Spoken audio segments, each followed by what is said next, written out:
जय भीम, नमो बुद्धाय। आप देख रहे हैं WH न्यूज। मैं हूँ विजय खौसे। इस वक्त मैं संविधान चौक पर हूँ। अभी संविधान चौक पर एससी आरक्षण वर्गीकरण को लेकर जो है सभा संपन्न हुई है।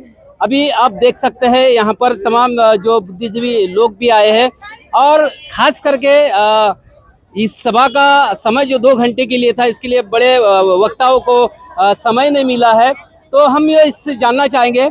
मेरे साथ जो है उत्तम शेवड़े जी है। शेवड़े जी, क्या बताओगे आरक्षण को लेके, वर्गीकरण को लेके? ये आरक्षण, अनुसूचित जाति के आरक्षण में वर्गीकरण की जो बात चल रही, ये असंवैधानिक है। बिल्कुल। और ये असंवैधानिक इसलिए कि जो शेड्यूल बना 59 जातियों का, उसको अलग नहीं किया जा सकता। और ये अछूतपन जो है, अस्पृश्यता, इसके आधार पर और अनटचेबिलिटी जो है गांव के बाहर रहना, उसके आधार पे ये शेड्यूल बना था। और एक जाति अगर कोई बोलती है कि भाई हमें इसमें नहीं रहना, हमें अलग चाहिए, तो ये पॉसिबल नहीं है। और ये आपस में झगड़े लगाने का ये षड्यंत्र, मनुवादी षड्यंत्र हम इसको कहेंगे। क्योंकि जो समाज का प्रोग्रेस हुआ, वो समाज का प्रोग्रेस होने का एकमेव वजह है, उन्होंने बाबा साहब को अपनाया। जिन्होंने गांधी, गोडवलकर, हेडगेवार को अपनाया वो पीछे रहे। जिन्होंने फुले शाहू अम्बेडकर को अपनाया वो आगे हुए। और वो आगे बढ़ने से इनको जलन हुई। और ये मूवमेंट को रोकने के लिए मनुवादियों ने, बीजेपी वालों ने ये नया षड्यंत्र किया। ऐसा निश्चित जो मनुवादियों ने ये षड्यंत्र रचा है, ऐसा कहना जो है शेवड़े जी का है। मेरे साथ में और तमाम महिलाएं भी है। महिलाओं से हम बात करेंगे। एक मिनट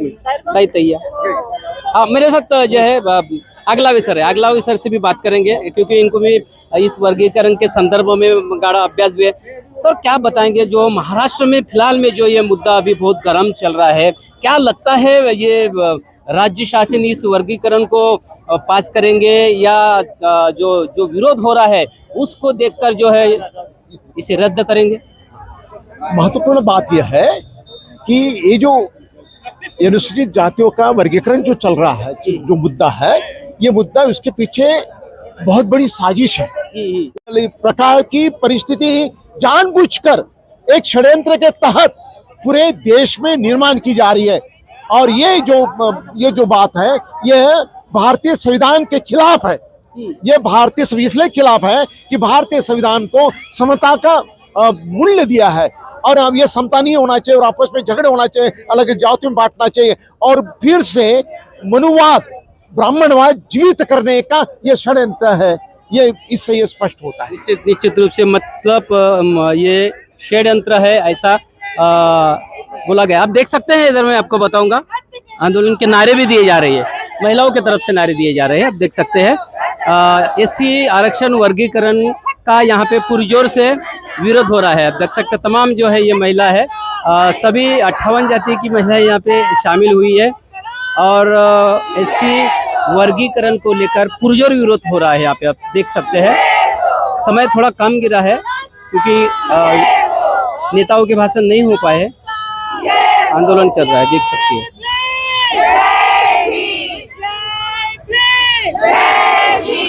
देख सकते, मैं बौद्धताई के पास में जाऊंगा, उनको भी भाषण का समय नहीं मिला। आरक्षण का मुद्दा बहुत ही गंभीर मुद्दा है, इस वक्त में महाराष्ट्र के अंदर में चल रहा है। क्या लगता है ये अगर यदि वर्गीकरण हो गया तो क्या फायदा नफा होगा? मैं तो इतना ही कहना चाहूंगी, वर्गीकरण तो हम होने नहीं देंगे। और पहली बात, मोदी सरकार मनुवादी सरकार है। ये जानबूझ के जाति धर्म के और इस ये आरक्षण के नाम पे हमें लड़ा रही है। और ये कभी नागपुर का स्पेशली जो समाज है, चाहे वो मातंग समाज हो, चाहे वो वाल्मीकि समाज हो, चाहे वो महार समाज हो, चाहे कोई भी समाज हो, ये कभी भी होने नहीं देगा। और ये डर होने के कारण, जैसे बाकी वक्ताओं ने कहा, ये डर होने के कारण उन्होंने ये जो 10 अप्रैल को जो ये मुद्दा उठाया है, ये गलत तरीके से उठाया। और ये मनुवादियों से टक्कर लेने के लिए ये बौद्ध समाज, ये सभी जाति धर्म के लोग तैयार है। वो ओबीसी समाज भी क्यों ना हो। बार बार बोला जा रहा है कि आरक्षण का फायदा बौद्ध समाज ने लिया है, उधर मातंग समाज को फायदा उठाने नहीं दिया आप लोगों ने। नहीं, ये गलत बोल रहे हैं। और उनको पता है कि मातंग समाज के जो लोग हैं ये सादे सुधे लोग हैं। पढ़ाई लिखाई में अगर थोड़ा सा जो भी एजुकेशन में कमतरता आ रही, इसके कारण ये लोग फायदा उठा रहे, ऐसा बिल्कुल भी नहीं है। वो गलत बात है, आपस में लड़ाई की बात है और कुछ भी नहीं है। और बाबा साहब ने जो हक और अधिकार संवैधानिक हमें दिया है, उसे कोई तोड़ मरोड़ नहीं सकता। और स्पेशली ये सभी एससी आरक्षण वर्गीकरण को लेकर जो है काफी विरोध होते दिखाई दे रहा है। संविधान चौक पे आपने देखी है, सभा भी हुई है। मैं और भी हमारे साथ में कुछ युवा कार्यकर्ता है, आप क्या बताओगे इस वर्गीकरण को लेकर?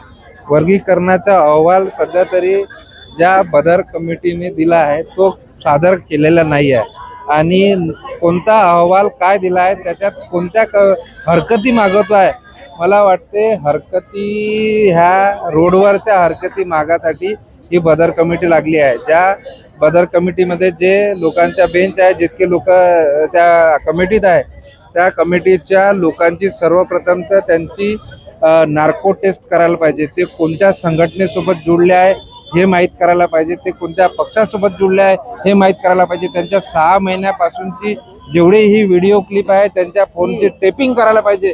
का हा एवढा मोठा आरक्षणाचा वर्गीकरणाचा मुद्दा तुम्ही हे 5 लोक 6 लोक यांची नेमणूक कोणी केली काय केली हे माहीत नाही व अशा प्रकारे हा बदर कमिटीने हा अहवाल दिला अजून सादर केला नाही।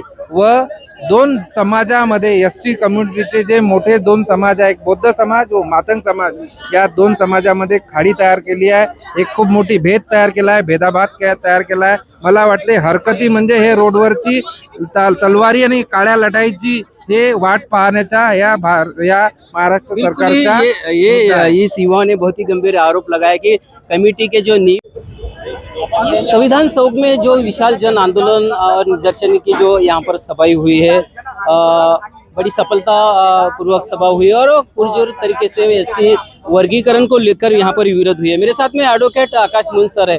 सर क्या बताओगे, महाराष्ट्र में, पूरे महाराष्ट्र में जो है मामला जो है अभी एससी वर्गीकरण का गरमाया जा रहा है, अगला कदम क्या है?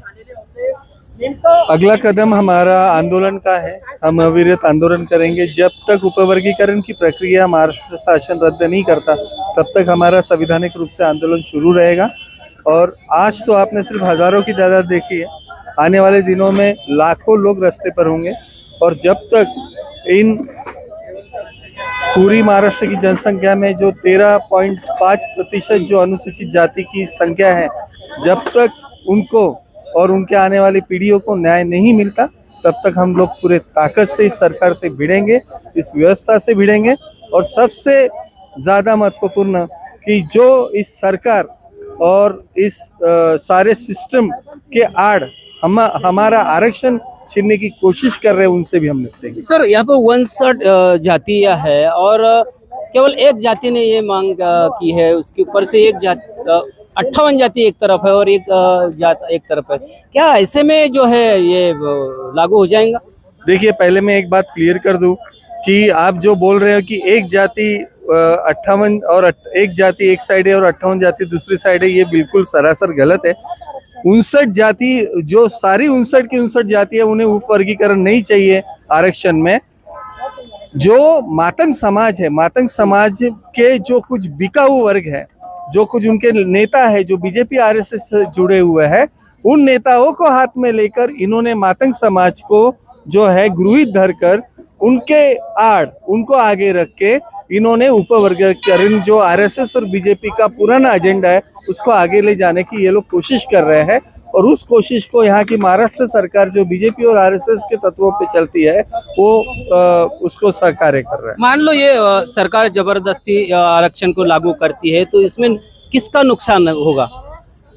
अगर ऐसा होता है तो ना सिर्फ अनुसूचित जातियों का नुकसान होगा लेकिन पूरे देश का नुकसान होगा, क्योंकि अनुसूचित जातियां इस पूरे देश में लगभग 35 करोड़ के करीब है। और ये अगर 35 करोड़ लोग एक साइड हो गए तो इस भारत के 2 टुकड़े होने में टाइम नहीं लगेगा। ये बहुत ही अच्छी बात कही है सर ने कि सरकार ने भी ये ध्यान रखना चाहिए कि यहाँ पे 35 करोड़ जो है अनुसूचित जाति की संख्या है और ये अगर एक साथ आती है तो सरकार को भी महंगा पड़ सकता है। प्रीतम बुलकुंडे सर भी मेरे साथ में है, उनसे भी बात करेंगे क्योंकि समय बहुत कम मिला है सभा में।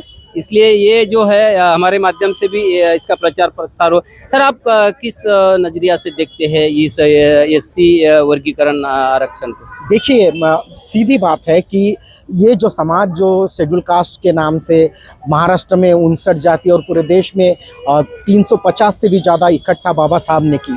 हमने देखा कि वर्ण व्यवस्था की वजह से हम सब अलग अलग थे, उसमें फिर जाति व्यवस्था आई, फिर उसमें उपजाति आई और हम लोग दूर दूर रहे। और हम जैसे दूर दूर रहे तो यहाँ की जो ब्राह्मणी वैदिक यंत्रणा थी उन्होंने हमें गुलाम करके हज़ारों वर्ष रखा। लेकिन बाबा साहब जैसा सितारा इस भारत के आसमान में उगा और उन्होंने भारतीय संविधान में ये जो जातियाँ पूरे देश की 350 से ज़्यादा और महाराष्ट्र की 59 से ज़्यादा जातियों को शेड्यूल कास्ट की सूची लाते हुए एकत्र किया, उनको लामबंद किया और ये सारी जातियाँ भाई भाई खुद को कहने लगी, खुद को भाई भाई कहने लगी और खुद को भाई भाई कहने लगी।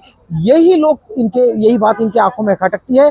और आरक्षण में वर्गीकरण के नाम से एक तो इन्हें पूरी तरह से आरक्षण खत्म करना है, दूसरा हम जो भाई है, हम जो बौद्ध है, नवबौद्ध है, महार है, मातंग है, खाटिक है, ढोर है, वाल्मीकि है, ये सब भाई एक दूसरे से कैसे दूर हो, विभक्त हो और फिर मनुस्मृति के अनुसार हम पे वो राज कैसे करे, यही इनका षड्यंत्र है। इस वक्त मैं इतना ही कहूँगा। बिल्कुल, फूट डालो और राज करो की नीति अपनाई जा रही है और पहला जो निशाना है यहाँ पर महाराष्ट्र में एससी आरक्षण वर्गीकरण को लेके हो रहा है।